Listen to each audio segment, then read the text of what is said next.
Good afternoon, everybody. Thank you for joining us. We're going to be discussing the possible impending closure of the Interfaith Network after the Secretary of State for Levelling Up, Michael Gove, said he was minded to withdraw government funding. The trustees have issued redundancy notices to the staff, and barring any last-minute reprieve, next week it will be confirming that it's going to close. It was founded in 1987 and has worked to promote good relations between people of different faiths in this country. It runs and organises the annual Interfaith Week. It is called on perhaps to help communities coordinate responses in times of crisis. And perhaps more important even is the proactive work done week in and week out with faith groups across the country in building community cohesion. We have lots of people on the call. We're really grateful for you joining us. My plea to you all is, because lots of people want to speak, is please be concise and bear with me if I interrupt you, and don't hate us forever, even if I don't get to all of you as much as you would like. But we will start straight away now with Harriet Crabtree to give us a little bit of context. Harriet is the Executive Director of the Interfaith Network. It was founded in 1987. And very briefly, Harriet, what's the journey that the Faith Network has been on since then? How has its role changed? How has it developed? Thank you, Rosie. Well, the Interfaith Network was founded in 1987. It came into being after 2 years of very careful consultation about what was needed at that time, at a time when there were no formal structures for national faith communities to engage with each other, and no linking body that worked with the nascent small number of local groups and bodies such as CCJ, etc. It came into being with a very clear brief to raise awareness and understanding of the different faith communities and the beliefs that they have that are distinct and what they hold in common and shared values, and to work to promote good interfaith relations. It did so, it became quite visible early on because it engaged with the Rushdie affair and the increasing visibility of religion in the public domain. I came to work for it in 1990, having been in the States for 10 years, and it developed during the 90s an even stronger faith and public life profile, but it worked to increase the number of local interfaith structures in the country. The early 2000s saw its profile going up further and the importance of its work being more widely recognised. That was partly due to the key role we played on the Millennium celebrations, bringing national faith communities together for the first time as part of the official celebrations. But then, of course, with the northern disturbances and the attacks on the Twin Towers, etc., in 2001, even more attention got focused on intercultural, if not interfaith relations. The number of local interfaith groups shot up. It was an astonishing increase. We continued our support work on that front and engaging with the faith communities. Government became more and more aware of the importance of its work. The London bombings were a key point, very sadly. Even though these terrorist attacks were not religious attacks, nonetheless, the terrorists often drew on distorted interpretations of religion to justify what they did. Therefore, the interfaith dimension of cohesion grew. I was a commissioner on the Commission on Integration and Cohesion after the bombings, and I led on the faith engagement dimension. And then across the period since then, IFN has continued to develop its work supporting local groups, engaging national groups. The breadth of the groups joined has grown. I think that's about it. The work is as it was and even more extensive. And it's been funded by the government since 2001, and I believe it gets a good 2/3 of its funding from the government. What's your day-to-day engagement with the government? I mean, do you talk to them? Do they just let you get on with it? I mean, how's the conversation go? Well, Rosie, our funding levels have varied, and they have gone down considerably in recent years. Our engagement with government is of a kind of a practical variety, keeping them in touch with important things happening within the faith sector, making sure that the interfaith bodies and the faith groups know what's happening with government. But the engagement with government has changed in recent years because government has tended to do individual, one-on-one, round-table type engagement with faith communities and not to engage with faith communities on a multi-faith basis. And that means that IFN's engagement has lessened in that respect. Right. Now, you've been living with a rather uncertain funding situation for nearly a year now. You first learned a year ago with a day's notice that your funding was unlikely to be renewed. This was then reversed. You were promised money which hasn't arrived. And now the chips are really down. it looks like you may be losing the funding. Now, there are various reports about why this might be so. The Sunday Telegraph has floated a number of reasons. One is that Michael Gove's under pressure to stop funding you because one or two of your own member organisations have called for them to do so. One is that the Interfaith Network didn't issue a statement condemning the Hamas attacks on Israel on October the 7th. Another, that one of your trustees, Hassan Judy, is a member of the Muslim Council of Britain, which the government believes causes it reputational damage.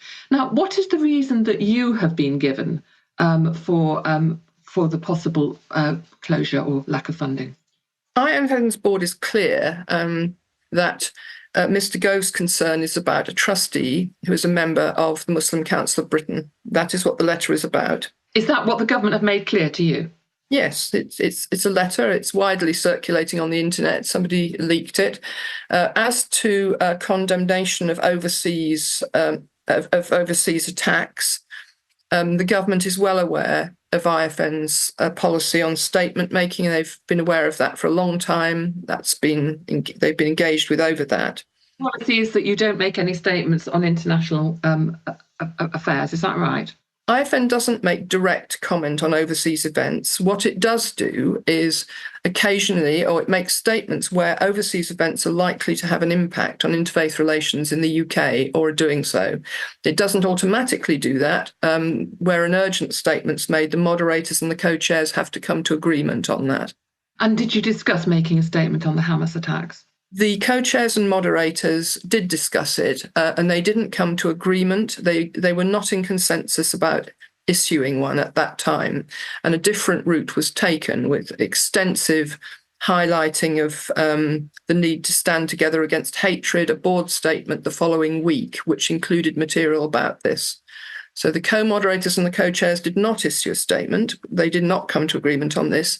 The board, which is the governance instrument of IFN, the following week issued a strong statement on standing together against hatred, incorporating a number of things about the impact of conflict, Israel, Gaza, Palestinian, etc., but not commenting directly on the overseas events. Thank you. Now, the reason given is the trustee who is a member of the MCB.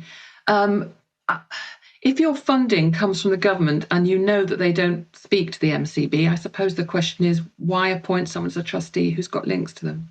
The Interfaith Network is a membership body. It has bodies in membership which apply under the membership admission policy. If IFN ever had a body in membership that it was shown to have broken the law or been proscribed, etc., that would be a different matter. We were never informed at any juncture that having a trustee from any of our organisations would be a matter for considered withdrawal of funding. And the Muslim Council of Britain, it is for them to comment on their position vis-a-vis the government. But to our knowledge, they are not prescribed. They have not been. They've not had legal action taken against them for infringement of the law. So I think that gives you a sense of where the board are at and why they were not minded, to use Gove's language, to move away from the clear and legally based articles of association and bylaw of the Interfaith Network. I mean, we'll come back probably to the position of the Muslim Council of Britain later, but they are the largest British body representing Muslims, representing a diverse group of groups from Muslim communities from all around the country. Unfortunately, they haven't put anyone up to speak to us today, but we have a couple of other people who might be able to speak, if not on their behalf, to the issue. I suppose the question that is raised here is why government generally might be involved in funding interfaith organisations. And I want to go to Susan Seagull, who represents Interfaith Scotland and is also a trustee of the Interfaith Network. I believe, Susan, that you do get funding from the Scottish Government. Why do you think it is important to do so? What does it say to you that the government funds you? We get about 85% of our funding from the Scottish Government, and that's been happening for the last 22 years. So Interfaith Scotland has been well supported by the Scottish Government. Government believes in Scotland that it's appropriate and important to be a welcoming and good place for everyone of diverse faiths to feel comfortable, to feel welcome, and to encouraged to have dialogue. And the fact that they've been funding Interfaith Scotland speaks to the fact that interfaith boards such as ours and such as the UK network is that in some cases we can be one-stop shop. So if the Scottish government wants to do some cross-party activity on multi-faith activities and working on interfaith weeks, they can get that done through Interfaith Scotland. Interfaith Scotland has a board very similar to the board of Interfaith Network of the UK. It's made up of a variety of religions. We all work very, very hard to be neutral and to be positive. And we all have concerns about our children growing up in a place that's safe from, anti-Islamophobia, anti-Semitism. We want to make sure that our people feel safe walking the street and they don't feel harassed by other religions or ethnic groups. And I think it's very important for Scottish government to promote that. And so we sponsor activities regarding that. So I think it's very positive. And those of us that are on the board of Interfaith Network of the UK are quite disappointed and quite concerned that this has happened, because we don't believe it's the appropriate thing for any government to be doing. Okay, I know that Bishop Patrick McKinney, who's the Catholic bishop in Nottingham and the lead bishop for interreligious dialogue for the Catholic Church, I know that you had to go quite soon, Bishop Patrick. So I just wonder what your perspective is on this, on the importance of government engaging with interfaith networks, a national interfaith network, I should say. I was very saddened to hear the news, the threat of the removal of funding. I think it's so important. I think the interfaith network have been serving our country for many, many years now. The government speaks so often of the importance of community cohesion. And I think the work of interreligious dialogue and the interfaith network play the most important part in facilitating good community relationships and cohesion. Three things, I think. I think it does an excellent work in the promoting and coordinating of national interfaith events through Interfaith Week in particular. Secondly, it plays an important part, as I mentioned there, in the building of community cohesion through the facilitating and encouraging of good relationships across the various religious communities. And what's often forgotten, it plays a part too in supporting and encouraging the local faith forum groups across the nation. Only last year, I remember Harriet Crabtree came to Nottingham to meet the faith forum there, to listen and to encourage and to show support. All of that is invaluable. One question might be, and I don't know whether Adiba from the Bradford Stronger Communities Partnership might have something to say about this, is that local authorities are very engaged in interfaith work, particularly in places like Bradford. They do put money in. And I suppose the question is, in 1987, maybe you needed a national body to sort of get everything going, but that you have got very strong networks in places like Bradford, Manchester, and so on now. Do you need that infrastructure centrally? Adiba? Yeah, we do. I've been with the Bradford Council now for nearly 2 years, and over the last 2 years, what we've managed to do as part of the Stronger Communities team is work with community police, work with faith partners such as the bishop and his team.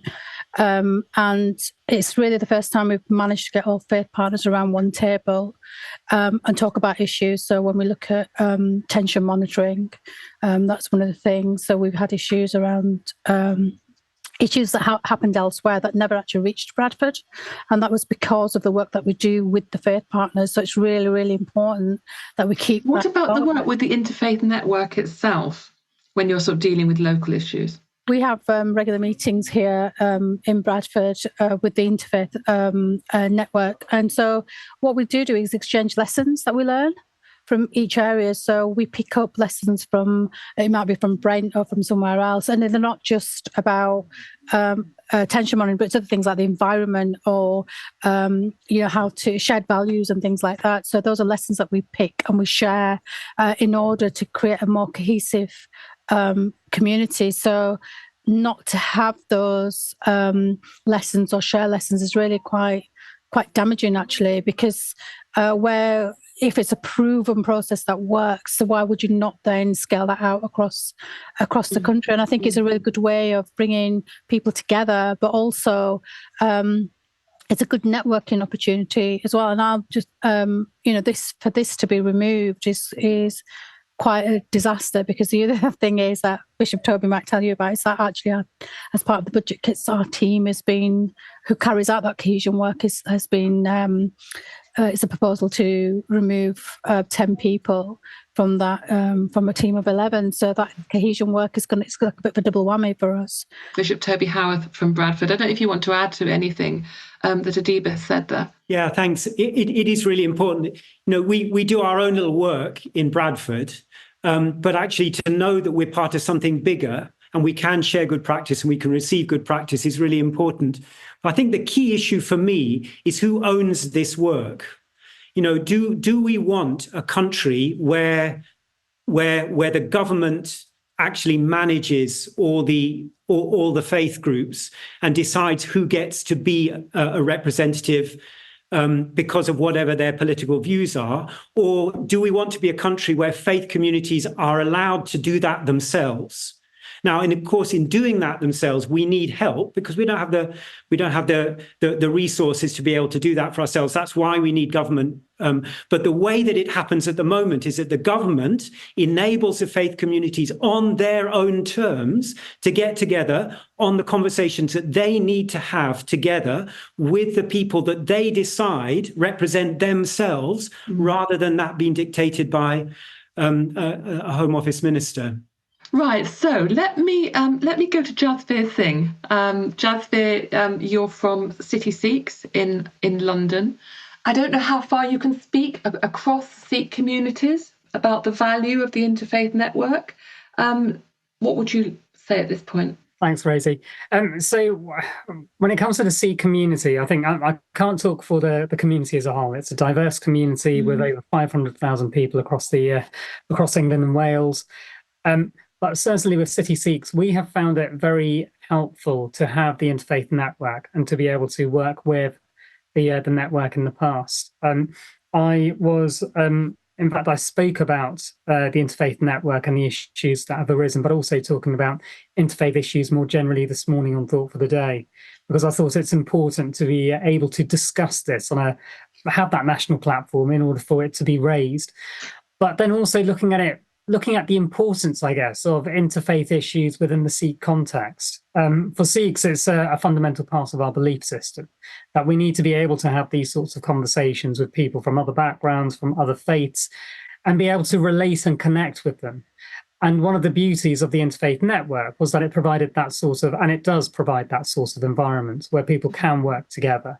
Now, City Sikhs itself hasn't been an affiliate member of the interfaith network, but we worked closely with them in the past. This might not be a fair question for you. It could be for any faith community that is represented here, and maybe Harriet would like to speak to it. Is there also an element in which the interfaith network is not just a network between different faiths, but among the different groups representing the different faiths? So, you have lots of groups that represent Sikhs, you have lots of groups that represent Jews and Christians. They might not always agree with each other. Christians will fall out with Christians as much as they'll fall out with anyone else, and maybe more so. I just wonder, Harriet, has the Interfaith Network got that sort of role? The Interfaith Network links amongst its member bodies, it links national faith community representative bodies of different faith traditions. Its coverage isn't universal. It doesn't link every Sikh body, for example, or every Hindu body, etc., etc. It has a high proportion of those bodies in membership. And that's really important because many interfaith things are highly visionary, but they're not really rooted in the kind of mainstream, don't have ongoing life. So IFN's engagement with things like Churches Together in Britain and Ireland, Board of Deputies of British Jews, etc., is really important because to make interfaith engagement continue and to flourish, you have to embed it and embed it in structures. It's not just about individual visionaries, however wonderful that may be. Yes, you're right, Rosie. People don't always agree. And the last 2 or 3 months since the Hamas terrorist attack in Israel have been incredibly difficult. For example, there are differences and I don't want to get into the depth of that. IFN stands by all its communities in terms of their safety and well-being in the UK, but it's been challenging, and there are times when communities disagree internally over entirely UK-focused issues.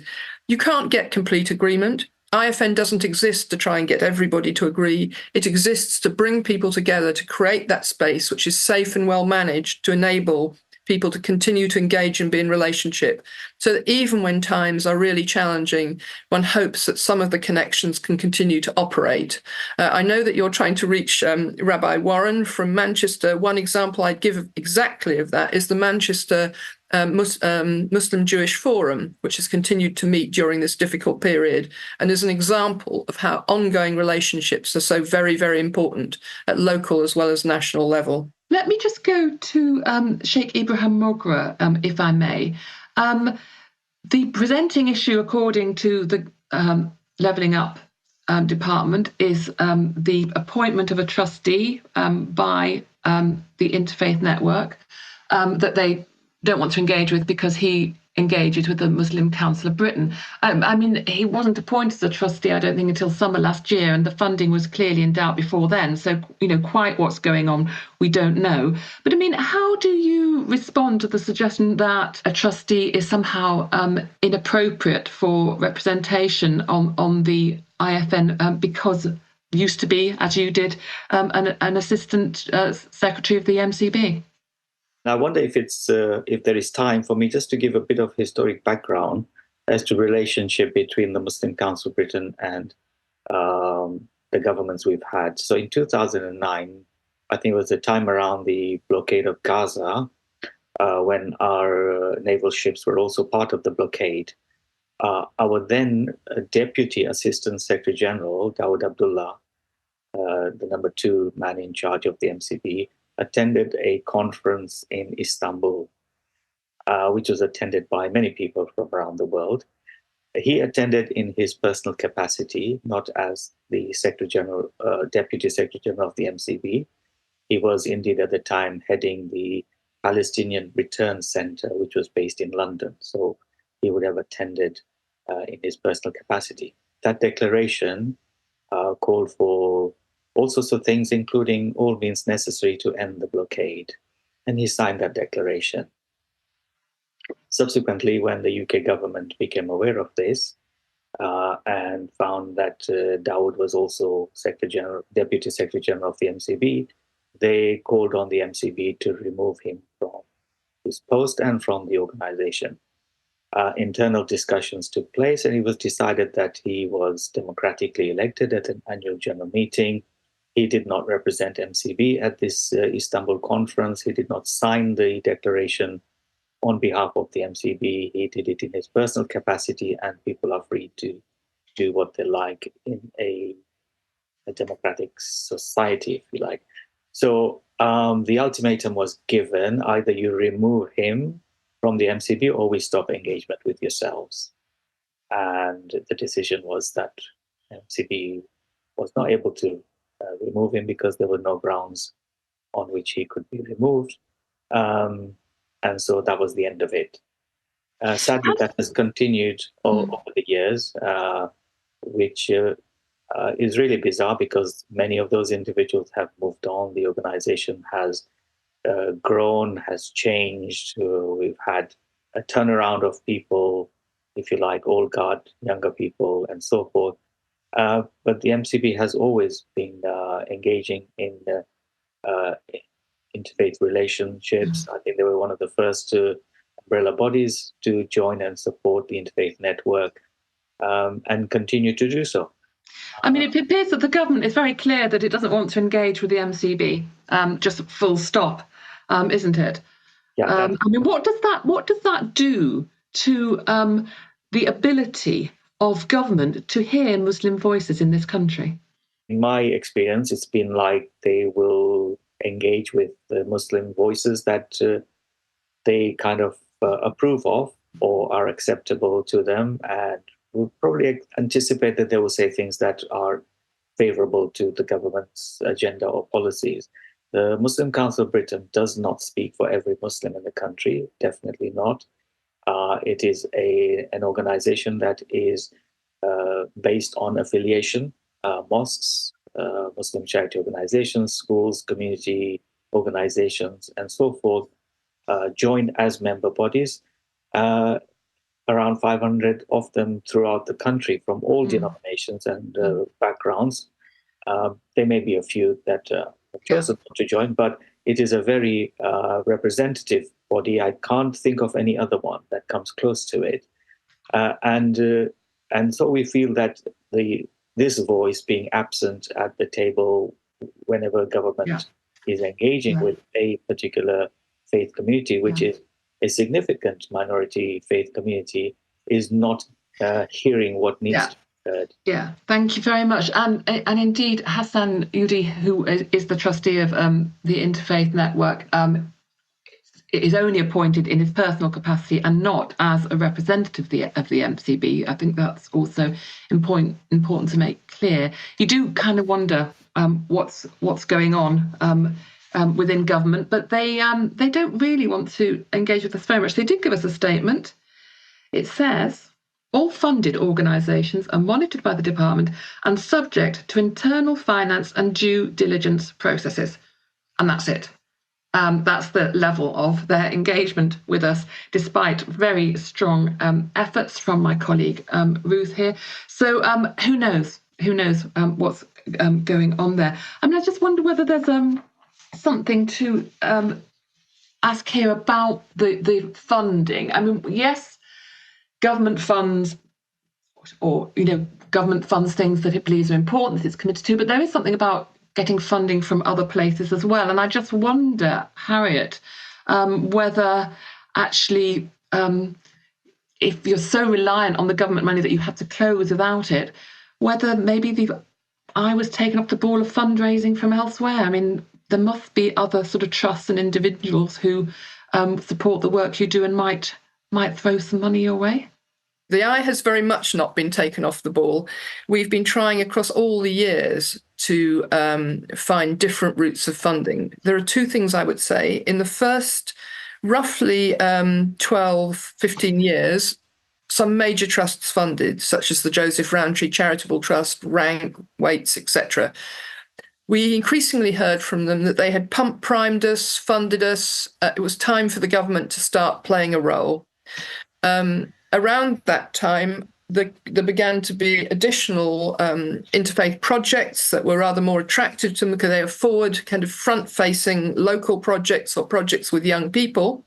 IFN as an infrastructure body shares the same challenges that other linking and infrastructure bodies do, that their work is quite, it's behind the scenes, supportive, and it's not the kind of the most exciting thing to fund. So we have had funding for things like Interfaith Week from some trusts such as Inlight, and that's really important. But it is a big challenge to try and get the actual running of IFN supported. Faith communities support us. We have membership fees. We have wonderful individual supporters. We've had some legacies and some important contributions, but it is not anywhere like enough to sustain the network. And I would underline that we have only 3 permanent staff and 1 other full-time staff member and some agency assistants on booking. We are a tiny organisation in terms of running costs, given our UK remit and the enormous amount of work we do.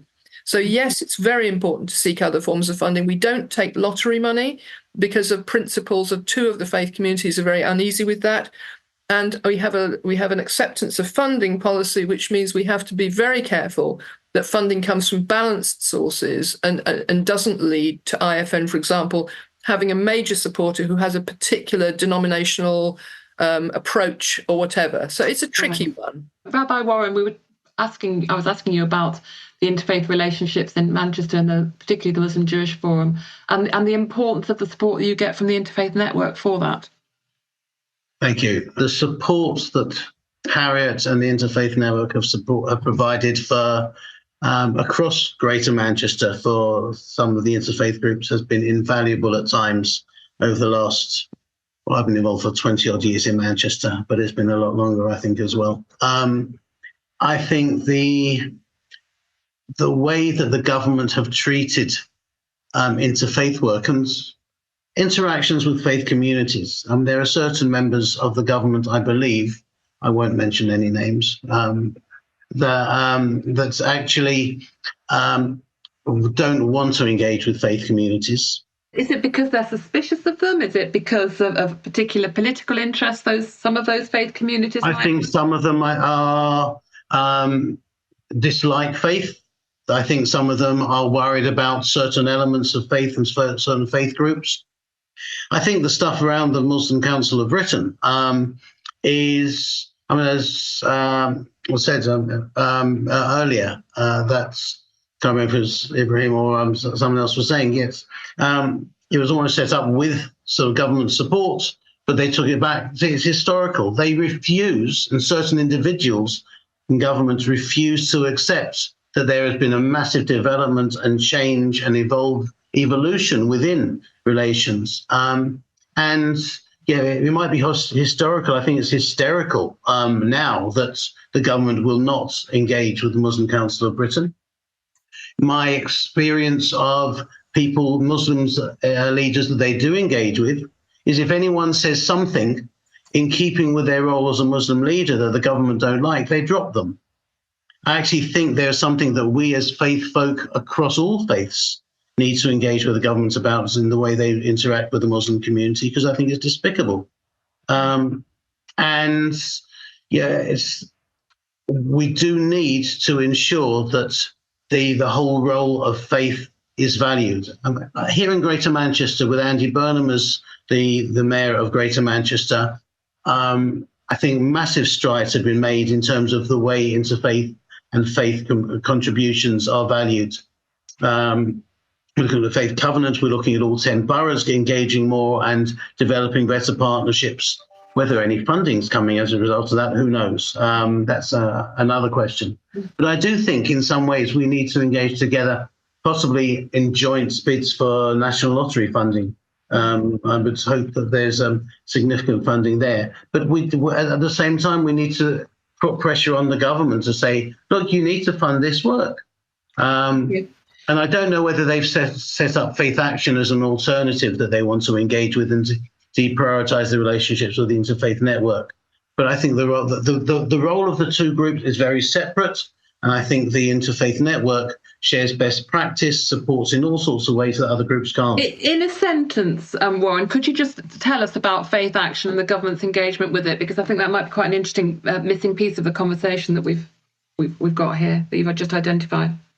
All I've seen, and I know that the Faith Covenant idea is very sort of important from that, and a lot of groups have engaged with that, and we are in Manchester. But that's not the sort of choosing them over, in fact, very limited work with the Faith Action. We want to use the idea of the Faith Covenant. I know they've supported other projects that the government like, the English language courses in a variety of different settings. But it's not an alternative to the Interfaith Network. It's a very different role. And I think everyone, well, I think all of us here clearly respect the work of the Interfaith Network. We're sending out today through the Faith Network for Manchester something saying, everyone please send a letter, and all our trustees are. Thanks. I want to put a question here that's come to the chat box, and I'm going to be mean, I think, and pose it to Madeleine Pennington from the Theos group, but Harriet might want to say something too. It's from Keith Miller saying, why do you expect that the non-religious majority of the population, as measured by the British social attitudes, why should they be paying for the interfaith network? That, you know, if the majority of people now in this country aren't affiliated to religion, are nons, should this not be something that the faith group should simply pay for themselves rather than expect government to fund? Madeline, sorry to throw you that curveball, but here you go. Thanks, Rosie. I think that behind that question is the assumption that faith is only relevant for people who have it. I mean, there's lots I could say on that question, but maybe I'll just take this line for now, that actually one particular contribution of the IFN is around basically cohesion. And social cohesion is something that matters to everybody, whoever they are. Society, British society is changing. It's becoming more diverse along various different lines, including religious diversity. And that is not a private matter for people of faith. Like, most of those religions actually are clearly a public-facing phenomenon. So I would say that the government needs to engage with it in terms of its cohesion policy, apart from anything else.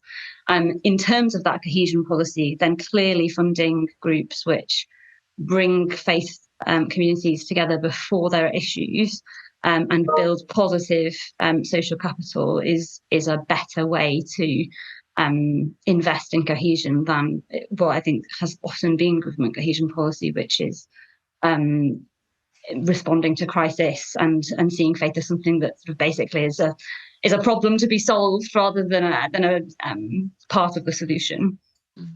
Thank you. I should have introduced you properly, Madeline. You're the Director of Research at the Theos think tank. Now, we were talking about Faith Action a moment ago, and they were unable to put forward a contributor to today. Harriet, do you want to just speak to the point about their sort of, I don't know if it's a complementary role to what you do, or what you'd like to say about that? Faith Action carry out an important role in all sorts of ways. Their focus is, as you might expect from their name, particularly faith and social action. And we engage regularly and helpfully with them, particularly over the Faith Covenant. In fact, the origins of which I had something to do when I was a commissioner on the Commission on Integration and Cohesion. It's an important approach, encouraging local authorities to engage with faith communities in structured and mutually beneficial ways. We are not sort of rival entities. They have had funding through a number of routes in recent years to do work, including English language work with some communities. And they do support one, if not two, local interfaith groups, in particular Tower Hamlets. They do that on a kind of contracted basis. So I would say that we have a mutually positive engagement, but that they are in no sense a substitute for the work of IFN. They have a different brief. Okay. Thank you very much. I'd like to go to Ed Kessler now. Dr. Ed Kessler is the founder director of the Woolf Institute. You're a leading voice in the whole interfaith world in this country. Why do you think the interfaith network in particular needs its government funding? Thanks, Rosie. I'd like to say first and foremost, I think it's an outrageous decision. The government haven't fulfilled their promise, and happy to be quoted on that. Because they said that they would give money last March until, or last July until March, and they haven't done so, yeah. Correct. But in terms of the work of the Interfaith Network, we've heard about the importance of it being an umbrella organisation. The void, the gap it will leave, even for those of us engaged in the interfaith arena, will not be filled. There needs to be a coordinated body that brings together local and national organisations. I've never known the interfaith situation dialogue to be as difficult as it is right now, as a result of the October 7th attacks, and the severity of the Israeli response has made it very difficult for groups to come together. And what a time for an organisation like this to close. Again, outrageous is the word that comes to mind. Harriet in the Guardian reported on the latest findings of the incidents on anti-Semitism. We know there's a significant increase in Islamophobia. And again, how is it possible that we can allow this to happen? And those of us who do support the Interfaith Network, both in terms of our time, in terms of our energy, in terms of sponsorship, are devastated that this might happen. I really don't know how the gap will be filled. An organisation like mine works in the education arena, but there's much more that the Interfaith Network does. Can you give a couple of sort of on-the-ground examples of where, let's just say it's going to close and it closes next week or next month or whatever. I mean, what will you notice isn't there? In my view, things will begin to wither. There won't be a collapse. Obviously, Interfaith Week is the obvious thing. Will it happen? Certainly won't happen at the level if it does. Of course, Scotland's slightly different because of we heard there is a bit more funding. There is funding there. I think we'll notice a wither organisations that need a little bit of encouragement, a little bit of TLC, a bit of guidance. How do we cope in a crisis? Who do they turn to now? That's what I think. There will be a step-by-step degrading of interfaith relations at a time when we need encouragement and support most of all. Bishop Toby, I know you're not in the House of Lords, but you've got friends who are. Do you think this is a question for the Church of England as the established religion of the country to raise and say to the government what is going on here? Yeah, and I think that has happened. I think the colleagues who are bishops who sit in the Lords are very concerned about this. Of course, the Church of England has, as part of its remit, is to facilitate a kind of an ecosystem, a religious ecosystem where which is healthy, but it's not. It's invidious for one religion or one religious denomination to try and do the work of bringing people together that somebody like the Interfaith Network does. And I think if we're not careful, there will be a vacuum. The work that is being done will have to be done. And the question is then who will do it and who will pay for it? And will that just simply be the rich people who get to do it their own way with their own agendas? Thank you very much. Now, Harriet, I'm just coming to you. Presumably every year you have been submitting information to the Department of Levelling Up about, what services you've provided, what you've achieved, how many people you've reached. What more could you have done, do you think, to persuade them that this work is worth continuing to fund? Well, Rosie, I think we've reported punctiliously and as required across the whole period that we've received government support. And the organisation, given its tininess, has punched far above its weight in terms of the things that need doing. It's not a perfect organisation. No organisation is. But I don't think there's much more that can be done to persuade. We have drowned in requests for more detailed analysis of impact, etc. And we've commissioned reports. It costs time and money to do that. We've had a couple of very helpful reports on this. One of the challenges is that if you are a small body and you're constantly asked to justify, argue, etc., you do that at the expense of the actual work and the outreach work. And it's almost unsustainable. It's like the kind of mass of barnacles on the hull. It becomes so huge that the ship begins to sink, if my metaphor is accurate. It's a very difficult judgment. So I believe we continue to need the support. We continue to make the argument. Government has not said that our work is not valuable. Indeed, the minister who spoke at the end of the adjournment debate referred to the value of the work. The issue that they're focusing in on is the trustee who is a member of the Muslim Council of Britain and the reasons for his appointment. And to underline, Mr. Gover say he's minded to withdraw. He has not yet formally withdrawn it. And we hope to continue in conversation. And we do recognise that there are sometimes issues that government may have which are difficult to engage over, but we have continually stood ready to have conversations and we continue to stand ready to do so. So thank you. Patricia Stote has got her hand up. Patricia, do let us know where you're from and thank you for joining us. Yes, I am the co-chair of the Nottingham Interfaith Council. So I'm speaking on behalf of local groups, I think, in this gathering. The Interfaith Network has been hugely important for local groups, encouraging us to share ideas and information, learn from each other, and also just to sustain us in our existence, because a lot of us have lost funding from local government over the last few years. A lot are struggling. And the Interfaith Network has been a course of constant encouragement and support in these struggles. And we will miss it very, very much. The other thing I want to say, and this is at the opposite end of the scale, I went to talk at a conference, an interfaith conference for women in Germany a few months ago, took along some IFN reports, particularly one about women in interfaith relations in the UK, and people were absolutely stunned and said, "This is brilliant. Who else would do it, and how else could it be done?" I think we have a fantastic national resource that works well for both local groups and for the wider community. And I think the government is very foolish to think this work can be done piecemeal in any other way.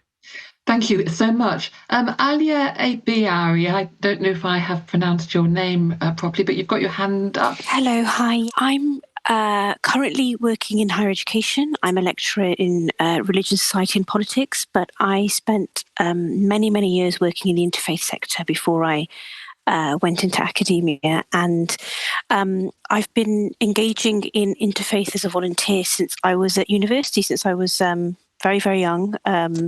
When I first joined university at 19, and from there I worked and volunteered with a number of interfaith organisations, and IFN was always in the background as this kind of fairy godmother of interfaith, and I'm just really shocked and horrified, and I just kind of wanted to share my feelings of loss. It's not really sunk in that this is happening. I mean, I've never been directly involved with Interfaith Network, but because I've worked with a number of different interfaith projects and organisations, I know that it's always been there for support. And when I worked for the Faith and Belief Forum, it was a very, close collaborator. And I just wanted to ask, is there any way that if funding was found, that IFN could rise from the ashes? Could it be potentially paused and kind of housed somewhere and then revived? Or is that not within the capacity of the organisation, considering what it's going to go through in the near future? I'll get Harriet to answer that in a moment, perhaps.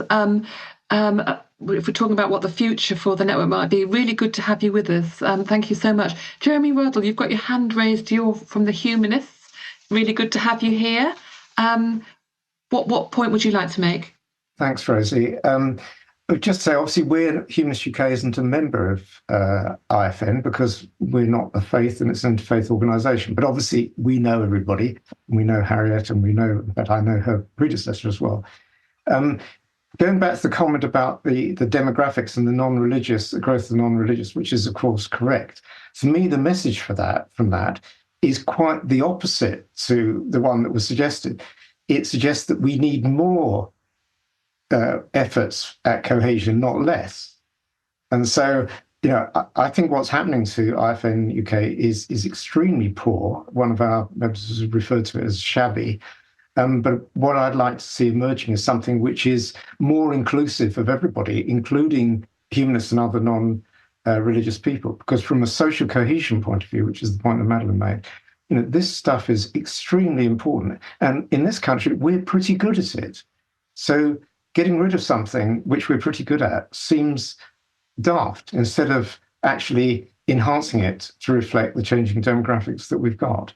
So I think this is a shame what's happening.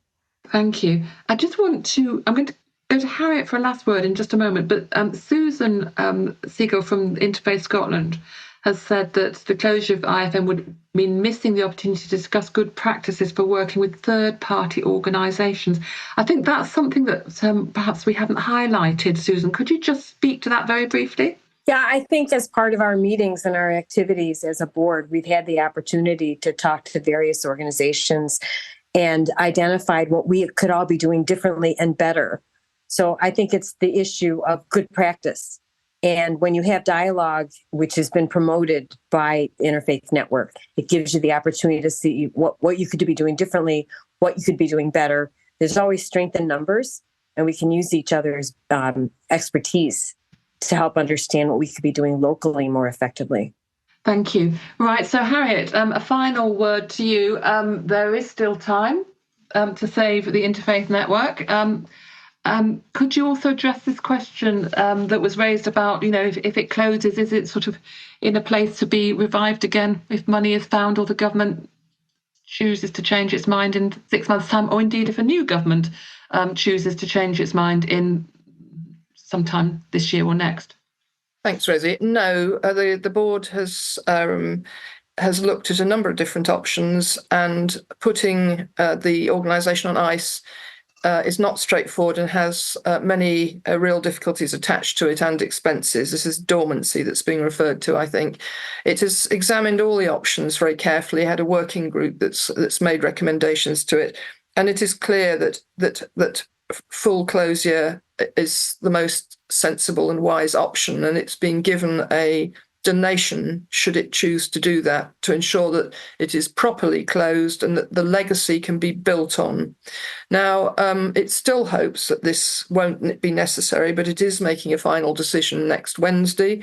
I think that it is significant that we're having this conversation today. There are lots of conversations going on. The board still hopes that there may be room for engagement with the department. But I think that's the bottom line.